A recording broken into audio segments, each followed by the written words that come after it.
السلام علیکم۔ ہمارے چینل کو سبسکرائب کر دیں اور ویڈیو اچھی لگے تو اسے ضرور لائک کریں۔ سگے بھائی نے بہن کو بھی نہ چھوڑا۔ وسیم لوہار کا بیٹا تھا اور میں زمیندار کی بیٹی زارا بی بی۔ وسیم کی ماں ہمارے گھر کی در و دیوار اپنے دوپٹے سے صاف کرتی تھی۔ وہ ہماری بہت اچھی خدمت گزار تھی۔ وسیم بہت چھوٹا تھا، اس لیے اس سے گھر کی خواتین اس سے پردہ نہیں کرتی تھیں۔ وقت گزرتا رہا اور وسیم 18 سال کا گبرو جوان ہو گیا۔ اب وہ بچہ نہ رہا تھا، لیکن پھر بھی اسے گھر میں آنے کی اجازت تھی اور کسی بھی نوکر کو حویلی کے اندر آنے کی اجازت نہ تھی۔ میں اس کی معصوم شکل اور سرخ رنگت کی دیوانی ہو گئی۔ وہ مجھے بہت اچھا لگنے لگا تھا۔ محبت میں پہل میری طرف سے ہوئی تھی۔ جب اس سے اپنی محبت کا اظہار کیا تو وہ حیرت میں پڑ گیا کہ اتنے بڑے زمیندار کی بیٹی ہو کر میں ایک نوکر سے پیار کر رہی ہوں۔ ہمارے خاندان میں برادری میں شادی کرنے کا ہی رواج تھا۔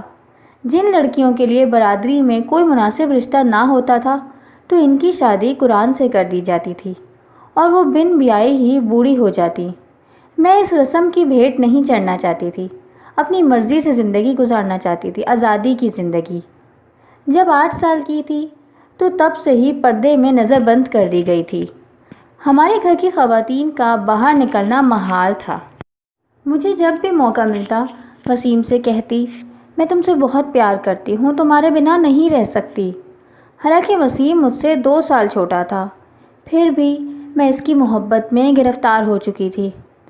وہ مجھے بہت سمجھاتا، زارا بی بی ایسا مت کہیں، اگر بڑے زمیندار کو پتہ چل گیا تو انہوں نے مجھے شکاری کتے کے آگے ڈال دینا ہے۔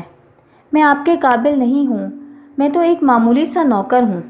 ارے مجھے دیکھو، میں ایک عورت ہو کر بھی نہیں ڈرتی اور تم ایک مرد ہو کر ڈر رہے ہو۔ تم کتنے بزدل ہو، بزدلوں کی کوئی دنیا نہیں ہوتی۔ یہ کہہ کر میں نے اس کے اندر ہمت پیدا کر دی۔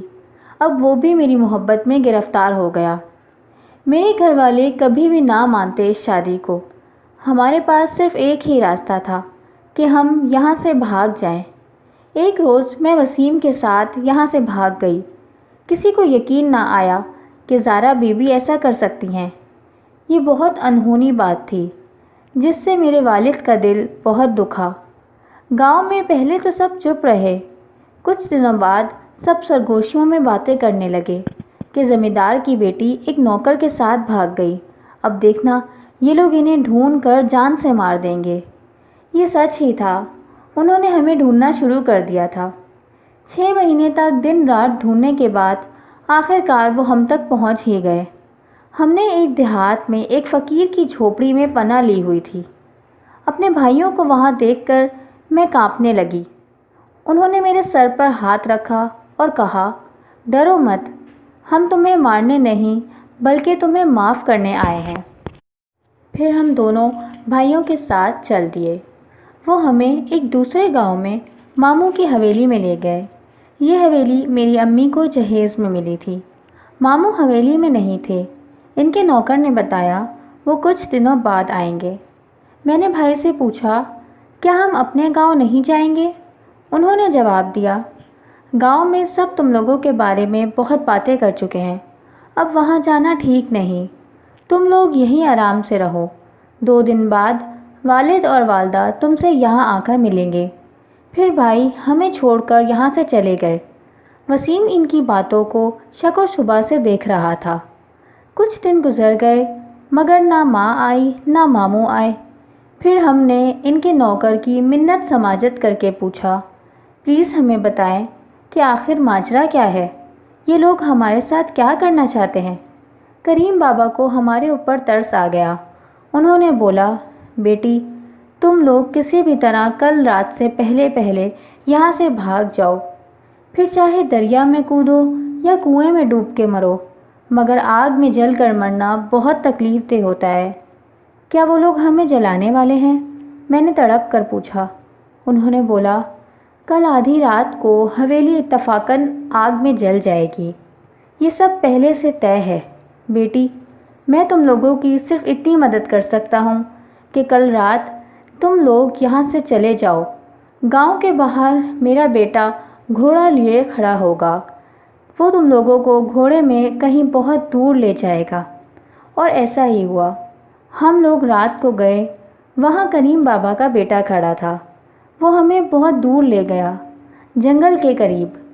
وہ ڈاکوؤں کا علاقہ کہلاتا تھا۔ ڈاکوؤں نے ہمیں وہاں روک لیا۔ ایک ڈاکو نے ہمیں پناہ کی پیشکش کی۔ ہم مجبور تھے، وہیں ڈاکوؤں کے غلام بن گئے۔ وہاں میرے گھر والوں کو لگا کہ ہم حویلی میں جل کر مر گئے ہیں۔ میں ڈاکوؤں کا کھانا پکاتی اور وسیم ان کے ہر چھوٹے بڑے کام کرتا۔ میں اپنے فیصلے پر بہت پچھتاتی تھی کہ میرے ایک جذباتی فیصلے نے مجھے کہاں سے کہاں پہنچا دیا۔ میں ہر وقت اللہ سے دعا کرتی تھی کہ ہمیں ان مجرموں سے نجات دلا دیں۔ جس ڈاکو نے ہمیں پناہ دی تھی، ایک روز واردات کرتے وقت اس کی ٹانگ پر گولی لگ گئی اور اس کا ساتھی اسے وہیں چھوڑ کر آ گیا۔ وسیم اپنی جان پر کھیل کر اس کے پاس گیا تو وہ وہاں بے ہوش پڑا تھا۔ وہ اسے کسی حکیم کے پاس لے کر گیا اور پھر اسے گھر لے آیا۔ اس ڈاکو کو ہماری خدمت گزاری بہت اچھی لگی۔ وہ اتنا خوش ہوا کہ جب وہ چلنے لگا تو اس نے نہ صرف ہمیں آزاد کر دیا بلکہ اتنی رقم دے دی کہ ہم ایک اچھے شہر میں جا کر آرام سے رہ سکتے ہیں۔ ہم وہاں سے سیالکوٹ چلے گئے۔ وہاں وسیم کو ایک آدمی ملا جو ڈیرہ غازی خان کے ایک بہت بڑے زمیندار کا نوکر تھا۔ وہ ہمیں ڈیرہ لے گیا۔ ہم زمیندار کی حویلی میں رہنے لگے۔ سب ہماری خدمت گزاری سے بہت خوش تھے۔ ایک روز وسیم ان کے کسی کام سے باہر گیا ہوا تھا اور پھر واپس نہ آیا۔ اس کے ساتھ 2 آدمی اور تھے۔ انہوں نے آ کر بتایا کہ وسیم کو کسی نے گولی مار دی ہے۔ وسیم کی لاش پر رونے والی میں اکیلی تھی۔ اللہ نے مجھے اولاد سے بھی نہیں نوازا تھا۔ میں ان زمینداروں کی حویلی میں ہی رہی۔ کون جانتا تھا کہ کبھی میرے اتنے نوکر تھے اور آج میں خود کسی کی نوکرانی ہوں۔ میرے ایک غلط فیصلے نے سب کچھ تباہ کر دیا۔ کبھی کبھی میں سوچتی ہوں، کیا اس سے بہتر کنوارا رہنا نہیں تھا؟